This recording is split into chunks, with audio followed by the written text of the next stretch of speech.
Mis queridos peregrinos, muy buenos días a todos ustedes.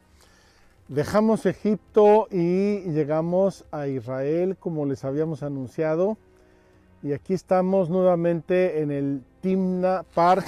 Se lo voy a mostrar nuevamente para que se ubiquen muy bien. Estábamos aquí en la península del Sinaí, en Santa Catarina, subimos por aquí todo el Mar Rojo y estamos en el Timna Park. Ya lo hemos visto un par de veces. Estamos en la punta sur de Israel. Aquí el pueblo de Israel va a dar un par de vueltas por estos lugares, importantísimo, porque allí es donde Moisés manda a los exploradores a la tierra prometida. Lo vamos a ver en estos días. Vamos a recorrer ahora 2 o 3 lugares del sur de Israel.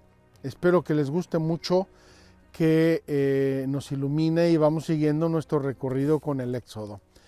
Dado que estamos iniciando el mandamiento, el cuarto mandamiento, honrarás a tus padres, y que ese mandamiento está basado en una verdad importantísima. He querido hacer aquí la introducción, aquí mismo en este lugar que ya nos es un poco familiar a los que hemos estado en las peregrinaciones virtuales en el tabernáculo. ¿Por qué? Porque dice la Escritura que toda paternidad viene de Dios. Toda paternidad viene de Dios. Primera cosa. Segunda cosa, dice San Pablo que pidamos por nuestras autoridades. El cuarto mandamiento que nos invita a honrar a nuestro padre y a nuestra madre es el inicio, es la entrada, pero implica una observancia de la obediencia y del respeto a la autoridad. Toda autoridad, en definitiva, viene de Dios. Eso dice la Escritura, y tenemos que rezar por nuestras autoridades, tenemos que obedecerlas, tenemos que cuidar el principio de autoridad, tenemos que defender el principio de autoridad basados en el cuarto mandamiento de la ley de Dios. Y el mismo Jesucristo va a decir en una ocasión una enseñanza que a veces tomamos un poco por un lado un poco equivocado. Dice, dad al César lo que es del César y a Dios lo que es de Dios. Es decir, al César, que es la autoridad, al mundo, a la sociedad, a todo lo que implica nuestra organización como seres humanos, que somos por naturaleza seres sociables y sociables. Entonces, cuando Dios nuestro Señor nos pide dar al César lo que es del César, nos está diciendo muchas cosas y son precisamente las que entrañan este cuarto mandamiento, además de nuestros propios padres. Digamos que en los propios padres es la puerta de entrada al sentido, al aprendizaje de lo que es la autoridad, pero luego se extiende a todos aquellos que ejercen sobre nosotros una autoridad legítima. Entonces, queridos hermanos, he querido venir aquí porque en el pueblo de Israel y en el Éxodo la autoridad absoluta la tenía Moisés, el amigo de Dios, pero Dios le va a pedir a Moisés que nombre a los sacerdotes y sobre todo al sumo sacerdote, Aarón. Vamos a entrar a este lugar donde solo entraban los sacerdotes, incluso vamos a entrar a donde solo entraba el sumo sacerdote, es decir, Aarón, solamente Aarón y luego sus sucesores. ¿Por qué? Porque allí estaba, como ya vimos en el tabernáculo, la presencia de Dios. Y esa presencia de Dios tiene relación con los canales con los que Dios manifiesta su autoridad. Y de esos canales los primeros y más importantes son nuestros padres y luego todos los que ostentan una autoridad civil, religiosa, política, educativa, laboral o la que sea. Vamos a ver aquí en la tienda del encuentro un par de elementos que nos van a servir para nuestras reflexiones.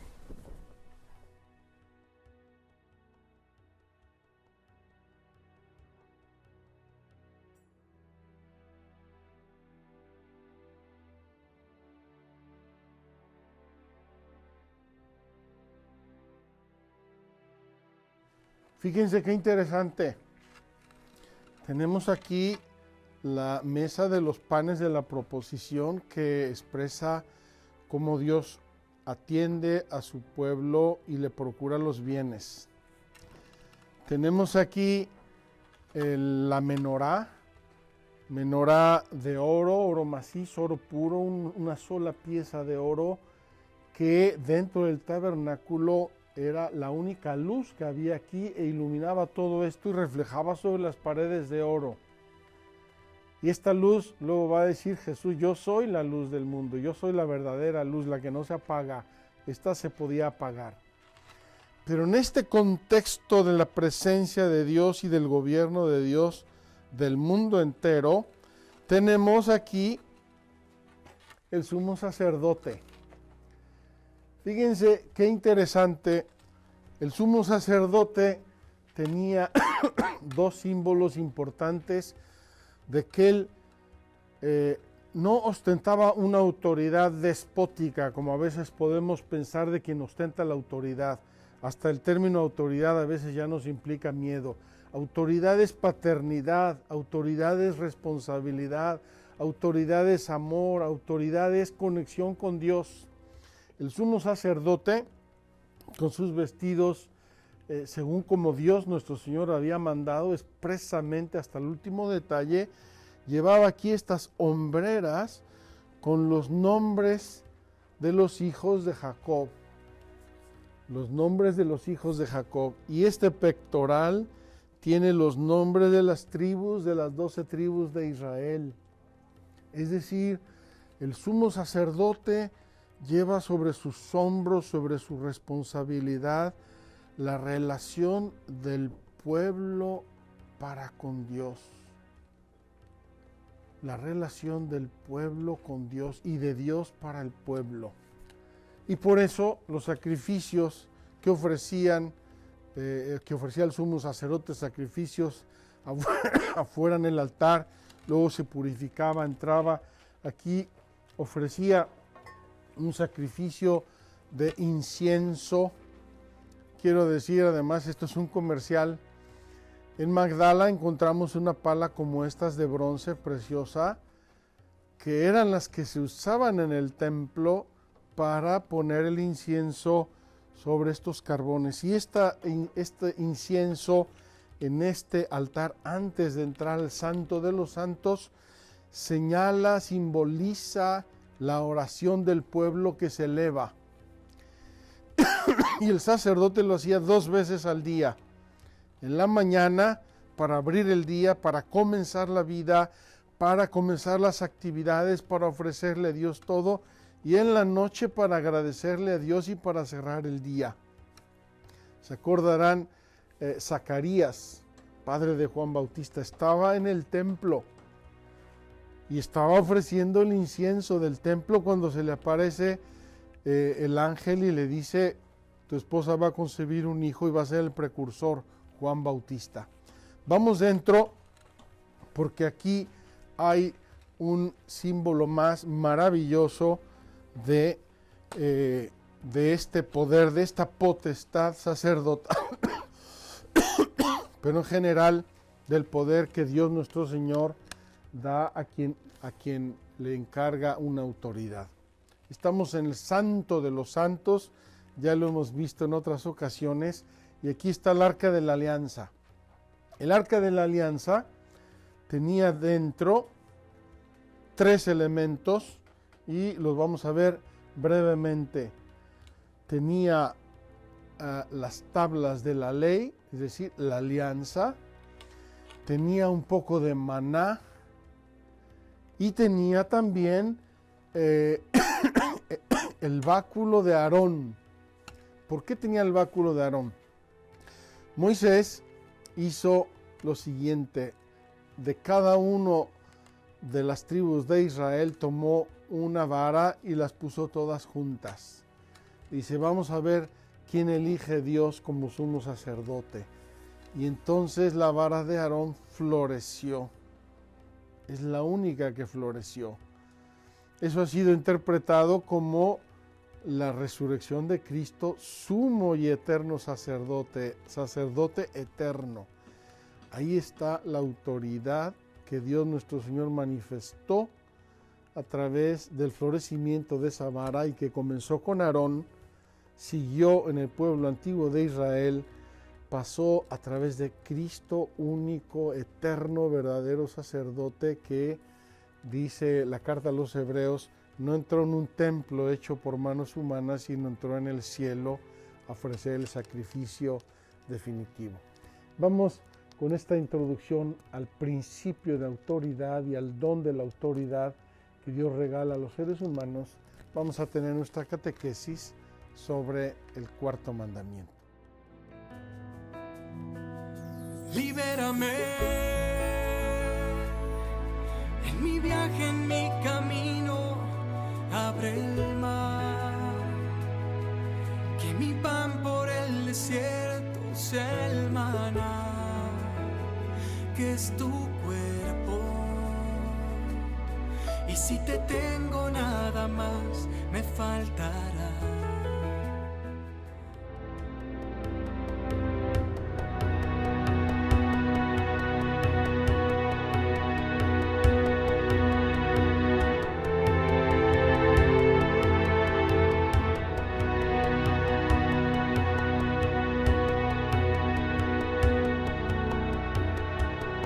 Queridos hermanos, después de la breve introducción que hicimos en el tabernáculo, vamos a pasar a la segunda parte de los mandamientos.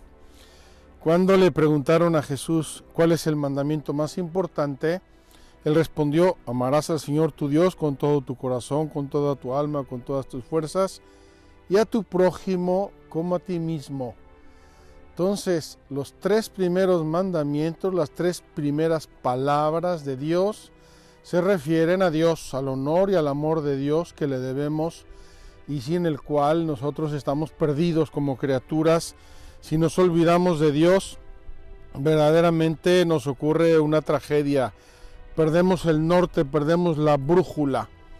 Pero igualmente la segunda parte, el amor al prójimo, tiene una importancia capital, y desde el cuarto hasta el 10º mandamiento tenemos diversos elementos, diversos aspectos del amor al prójimo. Los voy a repasar solamente ahora en un vuelo así de pájaro para que lo tengan ustedes presente y luego vamos a ir viéndolo con detenimiento. Primer, amor a nuestros padres. Nuestros padres nos dieron la vida. Nuestros padres nos procrearon. Son nuestros progenitores porque colaboran con Dios en nuestra creación como seres humanos, como seres creados a imagen y semejanza de Dios. Nuestros padres. Segundo, la vida, el concepto de la vida, el respeto de la vida, la mía y las de los demás. La vida mía y las de los demás, la vida que yo eventualmente, todo ser humano se lo puede plantear, la vida que yo voy a dar, que yo voy a transmitir, el respeto de la vida. Segundo, tercero, los canales de la transmisión de la vida, es decir, el amor, el respeto y el cuidado de la sexualidad. Importantísimo porque es el respeto y el cuidado de la sexualidad lo que garantiza que el género humano continúe desarrollándose hasta el final de los tiempos. Luego viene la defensa y cuidado de varios elementos importantísimos para la vida humana. Los bienes materiales, el no robarás, es mucho más importante de lo que creemos.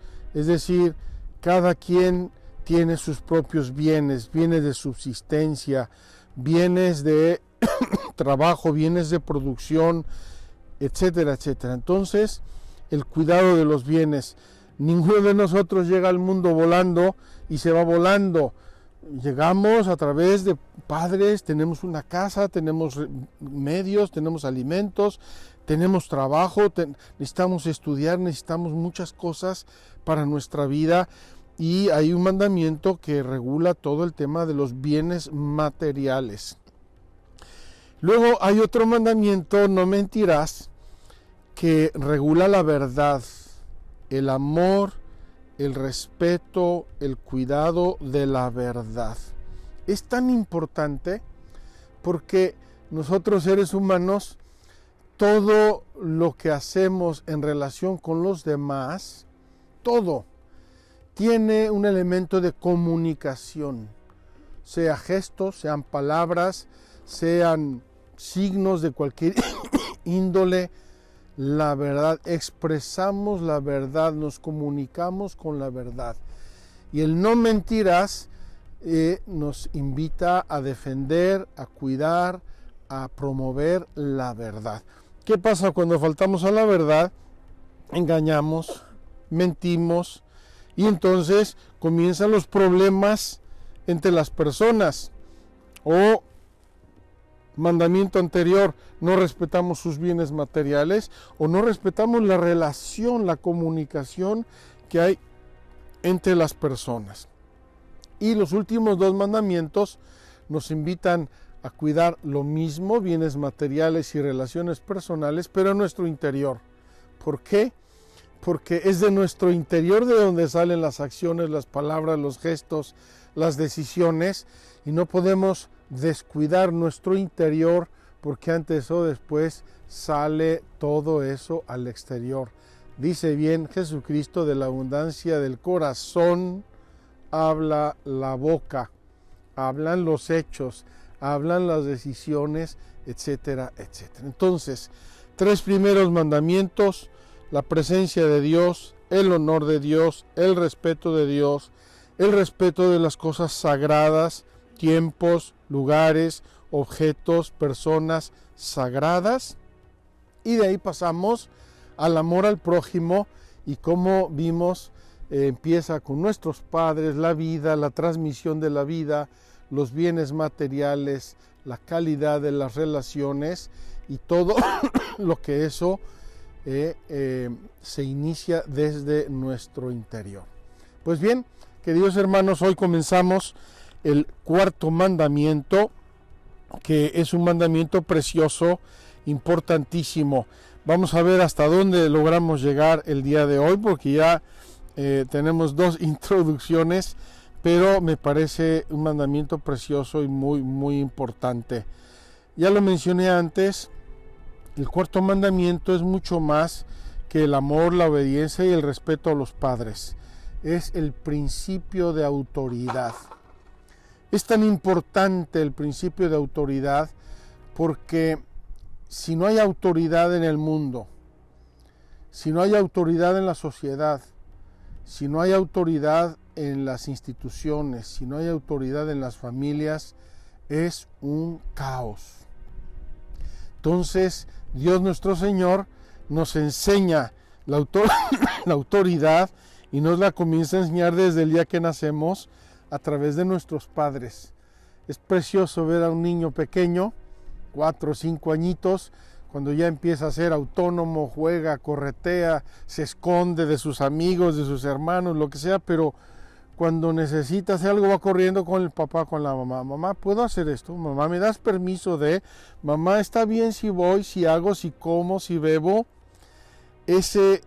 Esa educación preciosísima de nuestros primeros años de infancia, en realidad está formateando el disco duro, está instalando en nosotros el programa que se llama principio de autoridad, obediencia a los padres, respeto a quienes ostentan cualquier tipo de autoridad. Y en ello comenzamos, entre otras cosas, a ejercitarnos en el amor. Eso no me lo tiene que explicar nadie. Un hijo ama a sus padres. Los padres aman a sus hijos. Es el instinto más primario, más elemental que todos y cada uno de nosotros tenemos inscrito en nuestro corazón por la naturaleza. ¿Qué dice la cuarta palabra? ¿Qué dice el cuarto mandamiento? Honra a tu padre y a tu madre para que se prolonguen tus días sobre la tierra que el Señor tu Dios te va a dar. Fíjense qué hermoso. El mandamiento de honrar a los padres, al padre y a la madre, va acompañado de una promesa para que se prolonguen tus días, es decir, para que tu presencia en la tierra prometida sea estable, sea llevadera, sea alegre, sea serena, sea pacífica. El ejemplo de Jesús es muy claro. Dice el evangelista Lucas, después de los 12 años en el templo, subió con ellos a Jerusalén y vivió sujeto a ellos. Jesús mismo, el Hijo Eterno de Dios, se sujetó a sus padres, era su súbdito, dice el evangelista. El Señor Jesús recordó también la fuerza de este mandamiento de Dios. El apóstol nos enseña, San Pablo: hijos, obedeced a vuestros padres en el Señor, porque eso es justo. Honra a tu padre y a tu madre. Tal es el primer mandamiento que lleva consigo una promesa, para que seas feliz y se prolongue tu vida sobre la tierra.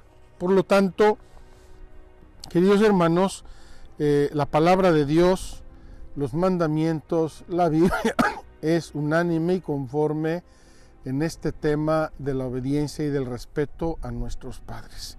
Vamos ahora a ver el contenido de este mandamiento.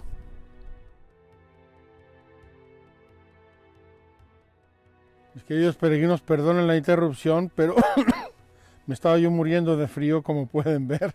Ya me puse una chaqueta debajo de mi túnica de Moisés, modelo 2023.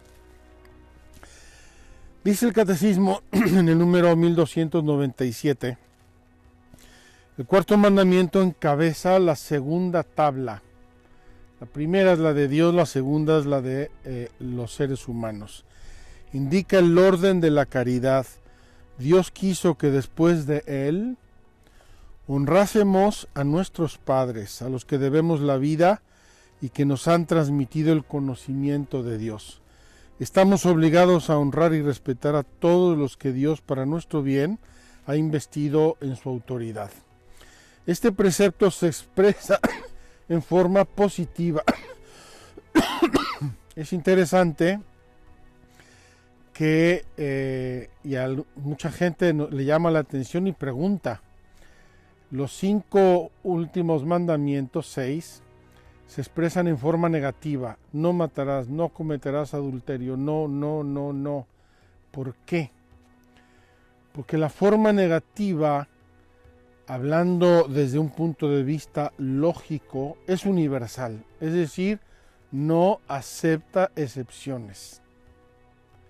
Es muy importante este concepto para que entendamos por qué los mandamientos, algunos mandamientos, están expresados en forma negativa. Este, en cambio, está expresado en forma positiva. Indica los deberes que se han de cumplir. Anuncia los mandamientos siguientes, que contienen un respeto particular de la vida, del matrimonio, de los bienes terrenos y de la palabra. Constituye uno de los fundamentos de la doctrina social de la Iglesia. ¿Por qué? Porque la vida de la sociedad y todo lo que eso conlleva está fundado en el principio de la autoridad. Autoridad que son personas, autoridad que es el buen gobierno de las cosas, y autoridad que son leyes. Imagínense si no hubiera leyes y cada quien hiciera en cada momento lo que quisiera y como quisiera y donde quisiera. O sea, yo quiero construir una casa en medio de la autopista. Pues no, señor, Hay una ley que dice que tienes que construir tu casa en tu propiedad legítima. Bien. El cuarto mandamiento se dirige expresamente a los hijos, directamente a los hijos en la relación con sus padres, porque es la relación más universal. Queridos hermanos, ningún ser humano en este mundo puede no tener padres. Si no los tenemos porque murieron, bueno, pues murieron, lo que sea, pero cada ser humano, todos los seres humanos venimos de un padre y de una madre. Y esta relación es universal. Se refiere también a las relaciones de parentesco, abuelos, tíos, primos y demás. Se refiere a nuestras relaciones sociales y a todos los que de algún modo expresan autoridad. Alumnos con sus profesores, con sus educadores, empleados respecto a los patronos, subordinados a sus jefes, ciudadanos respecto de su patria. Todos los canales posibles, imaginables, de autoridad, de algún modo caen bajo este mandamiento. Este mandamiento implica y sostiene los deberes de los padres también, de los tutores y de los educadores. Sería muy fácil y muy sencillo decir, hijos, obedezcan, obedezcan, obedezcan. También los deberes de los padres y de todos aquellos que de algún modo ostentan autoridad caen, están implicados y sobreentendidos en este cuarto mandamiento. Miren qué maravilla. Un mandamiento universal, hermoso, positivo, que regula todas estas relaciones que todos tenemos. Todos. No existe un ser humano que no tenga unas relaciones de esta índole o que no las haya tenido nunca en su vida. El cumplimiento del cuarto mandamiento lleva consigo una recompensa. Honra a tu padre y a tu madre para que se prolonguen tus días sobre la tierra que el Señor tu Dios te va a dar. La observancia de este mandamiento procura con los frutos espirituales, frutos temporales de paz y de prosperidad. Y al contrario, la no observancia de este mandamiento entraña grandes daños para las comunidades y para las personas humanas. Queridos hermanos, me gustaría contagiarles lo que la preparación de esta peregrinación me ha ayudado a mí a entender, a visualizar lo que es la vida social y la vida personal, y cómo, si obedecemos esta palabra de Dios, tantas cosas se alinean, se purifican, se organizan, de modo que son para nuestro bien y no para nuestro mal. Vamos a ver en primer lugar la familia en el plan de Dios. La familia en el plan de Dios. Dios nuestro Señor es el creador de todas las cosas y también de la familia humana, es decir, de la comunidad de los esposos. La comunidad conyugal está establecida sobre el consentimiento de los esposos. No es una simple unión de un hombre y una mujer, sino es la unión de un hombre y una mujer con un acuerdo de vida, un acuerdo de relación, un acuerdo de respeto. El matrimonio y la familia están ordenados al bien de los esposos, a la procreación y educación de los hijos. El amor de los esposos y la generación de los hijos establecen entre los miembros de una familia relaciones personales y responsabilidades primordiales. Un hombre y una mujer unidos en matrimonio forman con sus hijos una familia. Desde las primeras páginas del Génesis leemos que Dios los creó hombre y mujer, varón y mujer los creó, y el hombre dejará a su padre y a su madre y se unirá a su mujer, y formarán los dos una sola carne, es decir, una relación estable, duradera, responsable. Esta disposición es anterior a todo reconocimiento de autoridad pública. Cuando nosotros estudiamos la química, no estamos creando la materia, ni las sustancias, ni los elementos. Los estamos declarando, organizando como mejor conviene. Lo mismo la autoridad pública cuando habla o establece algo sobre la familia, no la está inventando ni creando.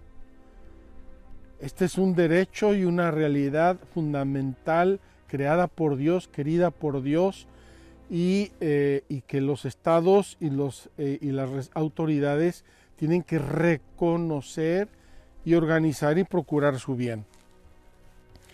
Al crear al hombre y a la mujer, Dios instituyó la familia humana y la dotó de su constitución fundamental. Sus miembros son personas iguales en dignidad. Para el bien común de sus miembros y de la sociedad, la familia implica una diversidad de responsabilidades, de derechos y de deberes.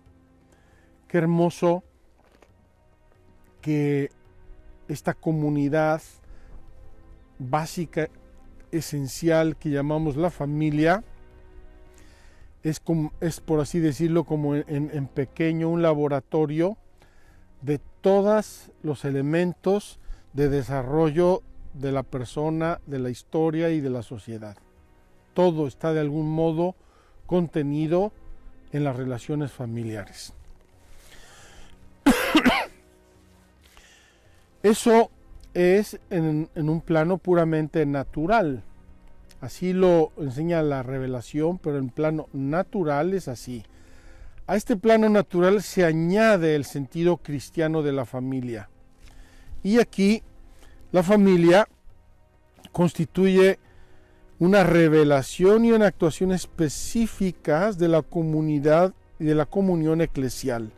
Por eso, la familia, desde el cristianismo más antiguo, se llamó iglesia doméstica. Cuando hablamos de iglesia, en realidad hablamos de comunidad reunida en el nombre de Dios. Fíjense qué hermoso. La familia es una comunidad reunida en el nombre de Dios en una casa, en un hogar. Es una comunidad de fe, esperanza y caridad. Posee en la iglesia una importancia singular, como aparece en el Nuevo Testamento. La familia cristiana es una comunión de personas, reflejo de la comunión trinitaria. Qué bello y qué regalo de Dios. Esa comunión, esa comunidad de las personas divinas se refleja en las personas humanas. Es reflejo de la obra creadora de Dios. La familia cristiana es evangelizadora y misionera. Esta comunidad natural, según el cristianismo, tiene además una misión: ayudar, iluminar, llevar la luz de Dios a los demás. Las relaciones en el seno de la familia entrañan una afinidad de sentimientos, afectos e intereses que provienen sobre todo del mutuo respeto de las personas. Esto es obvio, porque los padres, si tienen una buena relación de esposos, transmiten a sus hijos esa relación y los forman, los educan en una afinidad de sentimientos. Es curioso que en una familia grande como la mía, pero en todas las familias, cualquiera que sea su dimensión, se ve claramente que cada persona humana es diversa. Nacemos y vivimos bajo un mismo techo. Tenemos los mismos padres, tenemos la misma educación, tenemos la misma fe, creencias religiosas, etcétera, etcétera, etcétera.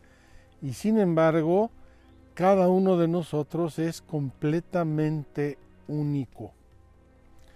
Qué hermoso que podamos decir eso de miles de millones de personas. Ahí se ve el don de Dios de cada persona humana, el don de Dios que nos llega y que recibimos a través de nuestra familia y de nuestros padres.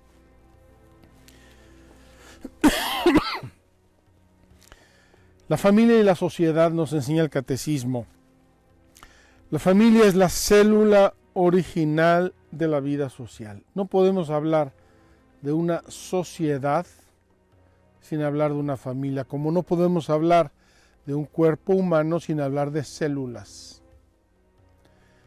Es la unidad fundamental, fundante de toda la sociedad humana.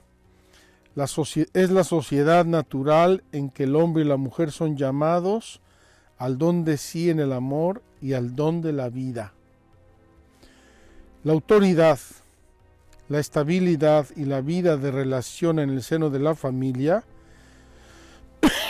constituyen los fundamentos de la libertad, de la seguridad, de la fraternidad en el seno de la sociedad. Fíjense qué importancia constituyen los fundamentos de la libertad, seguridad y fraternidad. Queridos hermanos, estamos verdaderamente subrayando con este mandamiento algo esencialísimo, fundante de la vida, de la paz, de la convivencia, de la realización. Voy a repetir esta frase que me parece preciosa y muy importante.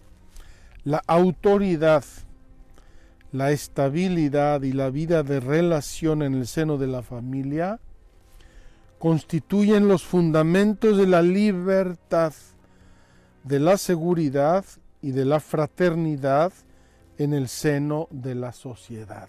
Es decir, las relaciones de una familia se proyectan en la sociedad humana. En la familia se aprenden los valores humanos, se inicia la vida religiosa, espiritual, amar y honrar a Dios, y se usa el bien y a usar el bien de la libertad. La familia, la vida de familia es iniciación a la vida social. Si todas nuestras familias fueran unidas, buenas, armónicas, tendríamos una sociedad idílica, maravillosa. Si nuestras familias se rompen, se dividen, se entorpece su vida, obviamente todo eso va a proyectarse en la vida social.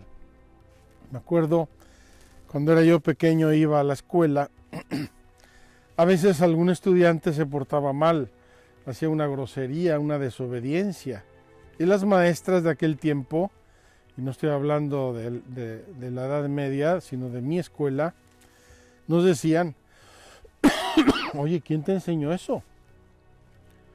¿Eso te lo enseñaron tus papás? Como diciendo, es imposible que una cosa mala, entre comillas mala, una cosa que un niño puede hacer mal, es imposible que te lo haya enseñado tu padre o tu madre. ¿Por qué? Porque en la familia se aprenden las cosas buenas, maravillosas, que luego uno debe proyectar en su vida social. La familia, pues, debe ser ayudada, promovida, sustentada por la vida social. Los gobernantes, las leyes, las autoridades en todos los ámbitos de la vida social deben, por ello, promover la familia, ayudarla, sostenerla. No es fácil siempre, a veces se crean situaciones sociales, históricas, que hacen que las familias vivan en dificultades, pero la sociedad debe ayudarles porque es de capital importancia para la subsistencia de una sociedad. Yo me pregunto si esas grandes sociedades de la antigüedad que cayeron y declinaron y desaparecieron, ¿no fue acaso porque se dañó, se disturbó, se mal-logró la vida familiar? Tendríamos que preguntárnoslo todos con un poco de sentido de responsabilidad y un sentido de respeto. La importancia de la familia para la vida y el bienestar de la sociedad entraña una responsabilidad particular de esta en el apoyo y fortalecimiento del matrimonio y la familia. La autoridad civil ha de considerar como deber grave el reconocimiento de la auténtica naturaleza del matrimonio y de la familia, protegerla y fomentarla, asegurar la moralidad pública y favorecer la prosperidad doméstica. Casi siente uno una especie de escalofrío al leer esto, viendo algunas sociedades modernas, contemporáneas, que están dictaminando y promoviendo leyes catastróficas contra la persona humana y contra la familia y contra la sociedad. Aquí el catecismo enumera una serie de elementos que están en la relación entre la familia y la sociedad. Los voy a leer nada más, me parecen elementos todos de capital importancia. La comunidad política tiene el deber de honrar a la familia, asistirla y asegurarle especialmente lo siguiente: la libertad de fundar un hogar, de tener hijos y de educarlos de acuerdo con sus propias convicciones morales y religiosas. La protección de la estabilidad del vínculo conyugal y de la institución familiar. La libertad de profesar su fe, transmitirla, educar a sus hijos en ella, con los medios y las instituciones necesarios. El derecho a la propiedad privada, a la libertad de iniciativa, a tener un trabajo, una vivienda, el derecho a emigrar.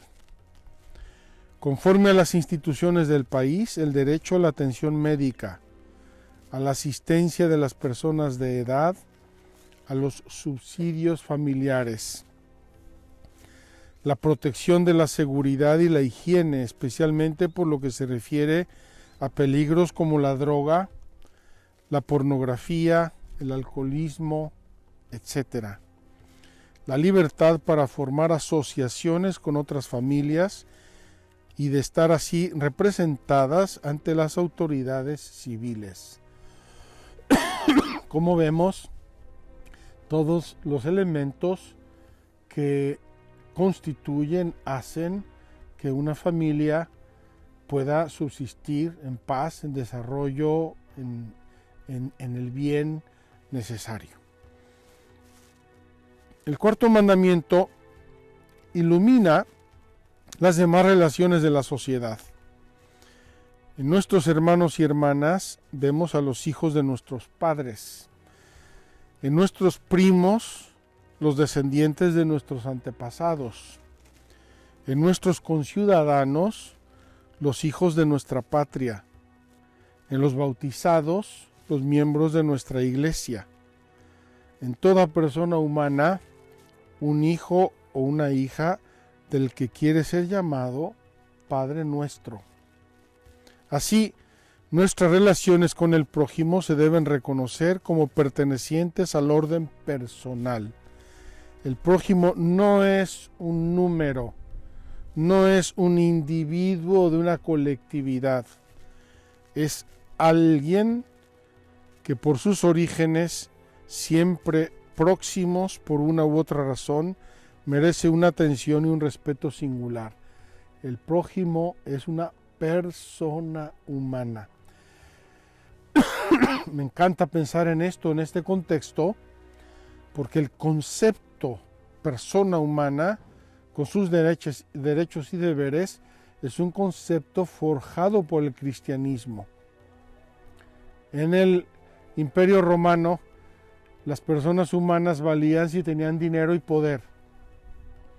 Ustedes saben que había esclavitud, que se vendían esclavos. Imagínense cuando en el Imperio Romano, en vez de ver el fútbol como lo vemos nosotros y nos divertimos y gritamos ¡Viva Messi!, en aquel tiempo decían que maten estos a los cristianos, que los leones se coman a estos presos, a estos esclavos. ¿Qué sentido de humanidad había en una sociedad cuya diversión era verse matar a las personas, vérselas comer o matar por los animales, por las fieras? Allí irrumpe el cristianismo y poco a poco, con calma pero con persistencia, el cristianismo forja el concepto de persona humana, es decir, un individuo creado a imagen y semejanza de Dios, que no puede ser medio para nada ni para nadie. Qué hermoso que el cristianismo haya introducido este concepto en la sociedad humana y en la cultura. Termino por hoy. Las comunidades humanas están compuestas de personas. Gobernarlas bien no puede limitarse simplemente a garantizar los derechos y el cumplimiento de deberes, como tampoco a la sola fidelidad a los compromisos. Las justas relaciones entre patronos y empleados, gobernantes y ciudadanos, suponen la benevolencia natural conforme a la dignidad de personas humanas deseosas de justicia y de fraternidad. Vamos a interrumpir hoy, mañana seguiremos con este mandamiento, pero ya el catecismo nos deja bien claro que la relación entre las personas humanas no es una cosa matemática. Lo digo con toda deliberación porque algunos piensan que llegará el día en que computadoras gobiernan el mundo. Eso es imposible. No hay logaritmos que puedan gobernar el mundo y la sociedad porque somos personas humanas. Además de ser un número, entre comillas, tenemos afectos, tenemos sentimientos, tenemos libertad, tenemos muchos elementos que implican que el buen gobierno de la sociedad humana tenga esos gestos: benevolencia, solidaridad, perdón, justicia, muchos elementos que, como ya estamos viendo, inician seriamente desde que somos pequeños y en nuestra familia nuestros padres nos educan, nos gobiernan, nos forjan a nosotros, a nuestros hermanos, hermanas, y nos enseñan a convivir como hermanos, como prójimos, como personas.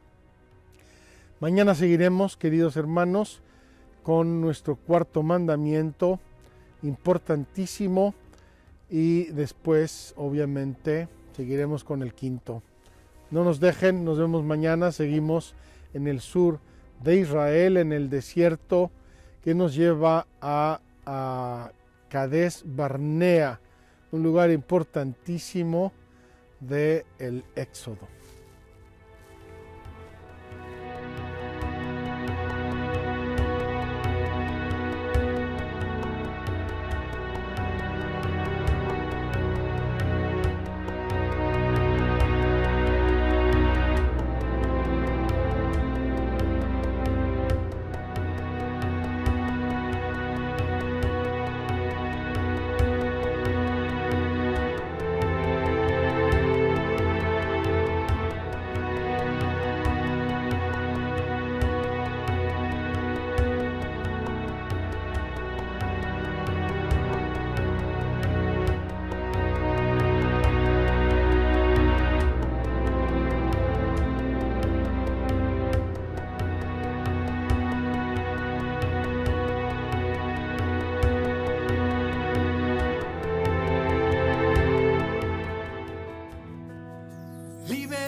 es tu cuerpo.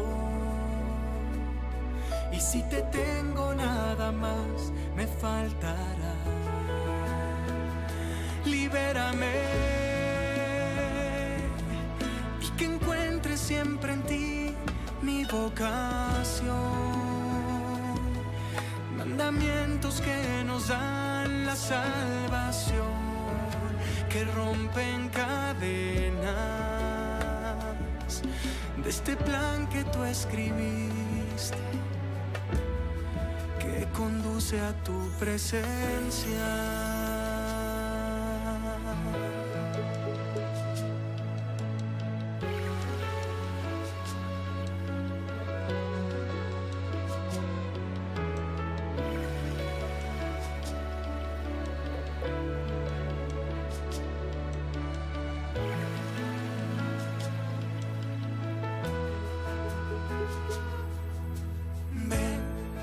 Seamos parte de esta alianza, dejar en Él nuestra confianza y que la fe pueda cambiar tu realidad. No nos toca caminar atados, fui creado para amar. Libérame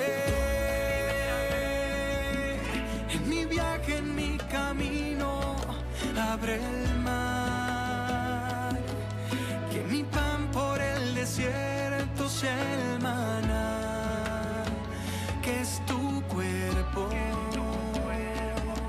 Y si te tengo nada más me faltará. Libérame y que encuentre siempre en ti mi vocación. Mandamientos que nos dan la salvación, que rompen cadenas de ese plan que tú escribiste, que conduce a tu presencia.